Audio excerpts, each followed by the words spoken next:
Hello दोस्तों, नमस्कार। स्वागत है एक और नए वीडियो में। आज मेरे साथ हमारा एक व्यूअर है मिस्टर राज, और ये ईस्ट इंडिया से बिलोंग करते हैं। और इनका जगह के बारे में आज मुझे बताया था। बहुत खूबसूरत जगह है जहाँ पर मुझे इनवाइट किया गया है। मैं भी जाऊँगा घूमने के लिए। दार्जिलिंग साइड, राइट, जाएंगे। सपना है मेरा भी जाने का।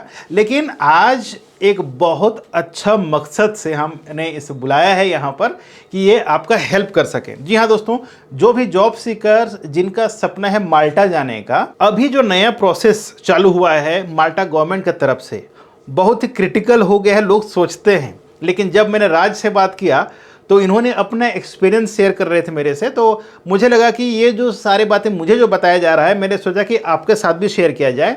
और आज मैं इनसे क्वेश्चंस पूछूंगा आपके बिहाफ में कि अगर कोई माल्टा जाना चाहे तो माल्टा जाने में क्या कुछ कॉम्प्लिकेशंस हैं। अभी जो नया जो एग्ज़ाम टाइप का कुछ चालू है जिसको हम स्किल असेसमेंट बोलते हैं, इसके बारे में आज हम राज से जानेंगे। तो Raj, thank you so much for joining us, और बहुत बहुत धन्यवाद कि आपने यार उतना दूर से फ़्लाइट लेकर के हैदराबाद आया ये चीज़ बताने के लिए, और इसके लिए मैं आपको तहे दिल से धन्यवाद करता हूँ। तो राज, मेरा पहला क्वेश्चन आपसे कि जो भी इंडियन जॉब सीकर्स हैं जो अभी माल्टा जाना चाहते हैं, तो उनके लिए अभी असेसमेंट बहुत ज़रूरी है। और आपने असेसमेंट पास कर लिया है जी। तो क्या कॉम्प्लिकेशंस है, आपको कैसे लगा, क्या प्रोसेस, जरा खुल के बताएंगे प्लीज़, स्टेप बाय स्टेप। ये प्रोसेस बहुत सिंपल है, कुछ इसमें रॉकेट साइंस नहीं है। बस नॉर्मली आपको रजिस्टर करना होता है। रजिस्टर करने के बाद आपका वहाँ पे स्किल पास के जो वहाँ पे एक लॉगिन आईडी होता है। तो रजिस्ट्रेशन करने के लिए कुछ पैसा लगता होगा? हाँ जी, रजिस्ट्रेशन करने के लिए $475 आपको पे करने होता है। $475 आपको पे करने होते हैं, और वो आपका किसी भी डेबिट कार्ड से पे हो सकता है। और अगर आपका डेबिट कार्ड से पे ना हो तो आप अपने बैंक में जाइए, उनको बोलिए कि आपका जो इंटरनेशनल पेमेंट ट्रांजैक्शंस का जो ऑप्शन है उसको ऑन कर देने के लिए वो ऑन कर देंगे, फिर आप आराम से पे कर सकते हैं जी। पेमेंट करने के बाद थोड़ी देर में आपके पास मेल आ जाएगा, कंफर्मेशन मेल, कि आपका पेमेंट सक्सेसफुल हो गया है। उसके बाद आप अपना लॉगिन, आपने जो लॉगिन आईडी दिया था वहाँ पे एक पासवर्ड होता है, वो डाल के आप स्किल पास का जो वेबसाइट है उस पर आप लॉगिन कर लीजिए। जैसे आप लॉगिन करेंगे तो वहाँ पे 4 मॉड्यूल्स होंगे। एक होगा बेसिक कस्टमर केयर, एक होगा प्रोडक्ट ऑफ माल्टा, एंड एक होगा बेसिक इंग्लिश, और एक होगा स्पीकिंग असेसमेंट टेस्ट। तो स्पीकिंग असेसमेंट टेस्ट का कोई ये नहीं होता है, मतलब तो बेसिकली 4 मॉड्यूल्स होते हैं। 4 मॉड्यूल्स होते हैं। तो उसके बाद आपको ना वहाँ पे हर मॉड्यूल में करीब 4 घंटे का 5 घंटे का वीडियोस होगा, और 3-4 घंटे का रीडिंग के लिए कुछ जो आपको देखना है, समझना है, अंडरस्टैंडिंग करना है। उसके बाद वो आप वीडियोस देखिए, और जैसे आप वीडियोस खत्म करेंगे, हर 2-3 वीडियोस देखने के बाद, मतलब वहाँ पे चैप्टर वाइज चैप्टर होता है, जैसे समरी हो गया, उसके बाद चैप्टर बाय चैप्टर उसमें होता है जी जी। तो उसमें बाद आपको वो वहाँ पे जैसे आप एक चैप्टर खत्म करेंगे तो उस चैप्टर के नीचे आपको वहाँ पे उसका एक नॉर्मल सा क्वेश्चन आएगा। वो नॉर्मल क्वेश्चन होता है, उसमें कुछ पास फेल का कुछ नहीं होता है, बस वो आपका यानी मेरा जो व्यूअर का डर ये रहता है कि क्या हम इसमें फेल हो जाएंगे, क्या हम पास होंगे, कितना मार्क्स चाहिए, तो इस टाइप का रहता है। तो इसमें ऐसे कुछ नहीं है, मतलब जनरली अगर आप सही से पढ़ते हैं, आंसर देते हैं तो आप पास हो जाते हैं। हाँ जी। और उसके बाद जब आप अपना सारा मॉड्यूल खत्म कर देते हैं, कोशिश कीजिएगा तो जल्दी खत्म कर लेने का, क्योंकि कुछ ज्यादा है नहीं इसमें। अच्छा, उसका कुछ टाइम फॉर्मेट रहता है, फ्रेम रहता है 30 दिन का कुछ? नहीं, जब आप वो खरीदते हैं, मतलब वो जो परचेस करते हैं, तो 47 डेज का टाइम मिलता है जी। ध्यान रखिए दोस्तों, 47 डेज का टाइम रहता है। उस टाइम फ्रेम के अंदर अगर उससे पहले अगर आप खत्म कर देते हैं तो कहीं ना कहीं आपके लिए बहुत अच्छा होता है, राइट जी। तो जो पहला आपका एग्जाम होता है, वो फाइनल एग्जाम जो होता है, पहला बेसिक कस्टमर केयर का होता है। तो वो पूरा मॉड्यूल में जो पढ़ाया होता है, जो आपने सीखा, बस उसी में से क्वेश्चंस आते हैं, उसमें कुछ खास नहीं रहता। उसके बाद ऐसे करके बेसिक इंग्लिश हो गया, फिर प्रोडक्ट ऑफ माल्टीज हो गया, उनके कल्चर के बारे में पढ़ना होता है, कैसे वो लोग को इंडिपेंडेंस मिला, ये सब बहुत कुछ होता है उसमें। ये सब का एग्जाम होता है।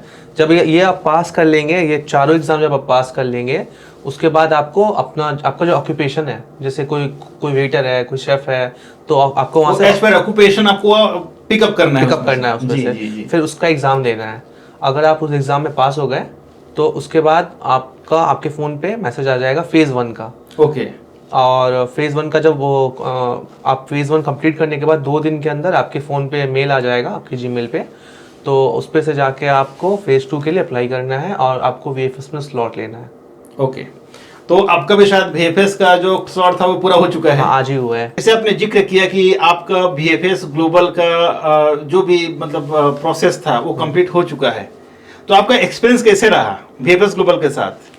ये बहुत स्मूथ है, मतलब आपको एक टाइमिंग वहाँ पे जब आप स्लॉट बुक करोगे, तो जैसे मैंने अपना सेंटर हैदराबाद लिया था, तो वहाँ पे टाइमिंग होता है, वो आधे घंटे का इंटरव्यू होता है। तो जब आप इंटरव्यू के लिए जाए तो उससे आधे घंटे पहले पहुँच जाए VFS ग्लोबल पे, क्योंकि वहाँ पे कोई डॉक्यूमेंटेशन ध्यान रखना है चीज़। हाँ, आप लोग बहुत कोई देरी कर देता है, तो जब भी आप VFS ग्लोबल जाते हैं तो मेक श्योर कि आप 1 घंटा पहले चले जाएं, ठीक है, अपने स्लॉट के हिसाब से, राइट? जी जी। उसके बाद वहाँ पहुँचने के बाद वहाँ पे जाके अपना पेपर्स वगैरह दिखाएं उन लोगों को, वो आपको एक वीडियो कॉन्फ्रेंसिंग रूम में ले जाएंगे।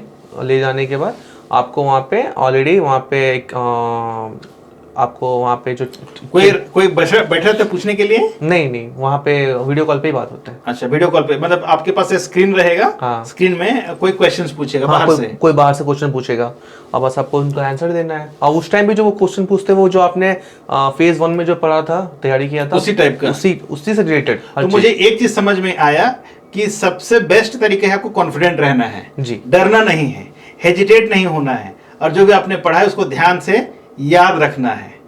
और कुछ आप बताना चाहेंगे हमारा व्यूअर्स को, जो कि वो लोग ये सब डर से निकल जाए? बहुत लोगों का डर है कि अब माल्टा जा पाएंगे।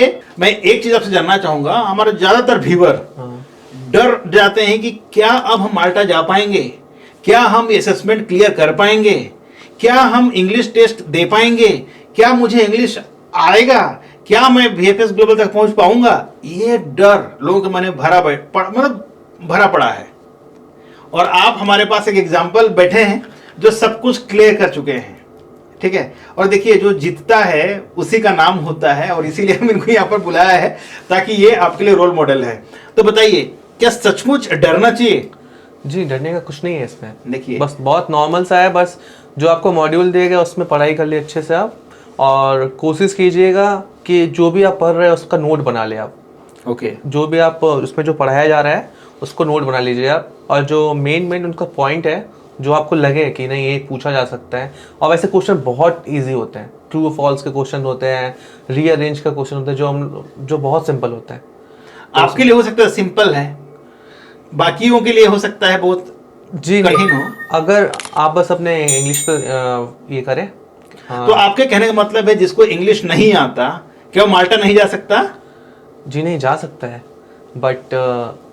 बट उसके लिए कैसे जाएगा जब ये इतना बड़ा असेसमेंट जब गवर्नमेंट किया है? जी। वो इंग्लिश को बेस में रख के किया है ना। अगर जिसका इंग्लिश बेस नहीं है तो क्या उनको माल्टा के लिए तैयारी करना चाहिए? क्योंकि this is matter of 45-49,000 rupees का मामला है। जी। अगर कोई फेल हो जाएगा तो उसका 50,000 रुपये डूब जाएगा।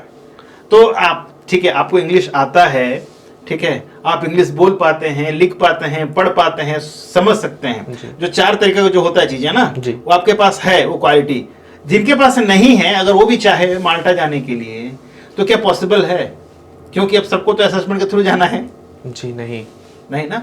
तो यही दोस्तों, ये मैं जानना चाहता इनसे, क्योंकि इन्होंने अभी पास कर चुका है ना अपना असेसमेंट। तो मैं तो उनसे रिक्वेस्ट, आप सबसे रिक्वेस्ट करूंगा, जिनको इंग्लिश आता है वही ट्राई करें, क्योंकि आपका 50,000 रुपये बचा सकते हैं। लेकिन हाँ, मेनली ये हॉस्पिटैलिटी एंड टूरिज्म मैनेजमेंट के लिए है, और जो भी हॉस्पिटैलिटी एंड टूरिज्म मैनेजमेंट का पढ़ाई किया है या काम किया है उनको बेशक इंग्लिश आएगा ही आएगा, राइट? ये मतलब बेसिक इंग्लिश है, ज्यादा कोई मतलब रॉकेट, इन्होंने कहा ना रॉकेट साइंस नहीं है, बिल्कुल यही बात है। तो आपका बहुत बहुत धन्यवाद हमारे पास आकर के हमारा व्यूअर को इतना ज्यादा अच्छा नॉलेज देने का, और जो भी उनका मन में डर था उसको निकालने का। Thank you sir. जाते जाते आपसे मैं रिक्वेस्ट करूंगा, क्या कहना चाहेंगे हमारे व्यूअर्स को? अगर हमारे वीडियो रोज देखते हैं तो आपके तरफ से क्या बोलना चाहेंगे? एक बार बोलिए कि like, comment and subscribe. Like, comment and subscribe, and आया सर के वीडियोस को देखो, सर बहुत अच्छा काम कर रहे हैं। और यार काउंसलिंग जरूर लो, काउंसलिंग लो। अच्छा, आपने भी काउंसलिंग लिया था? जी, मैंने आज से 2 साल पहले काउंसलिंग लिया था। हाँ। जी। फिर पहले आप मैं मालदीव गया था। जी। ये मेरा सेकंड टाइम है, मैं सर के थ्रू ही माल्टा जा रहा हूँ। जी। So thank you so much guys for watching this video. जिनका भी थोड़ा बहुत डाउट है तो क्या करें, आप काउंसलिंग लें और काउंसलिंग के बाद आप अपना मॉड्यूल्स के लिए तैयारी करें। नौकरी मिल जाएगा, नौकरी कोई दिक्कत नहीं है, बशर्ते आपको ये जो आपका इंग्लिश मॉड्यूल है, जो टेस्ट है, उसको आपको क्लियर करना है, ठीक। नहीं तो आपके पास बहुत सारे ऑप्शन है, जैसे क्रोएशिया है जी, ठीक है, ग्रीस है, जर्मनी के लिए जर्मन लैंग्वेज सीखना है आपको। लेकिन कहीं भी जाएंगे आपको कुछ ना कुछ मेहनत करना जरूरी है, बिना मेहनत कुछ नहीं मिलने वाला है।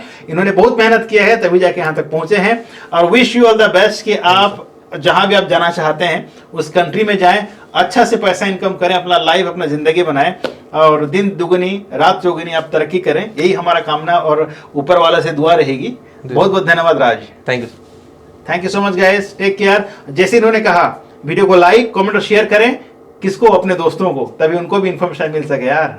Take care, bye bye.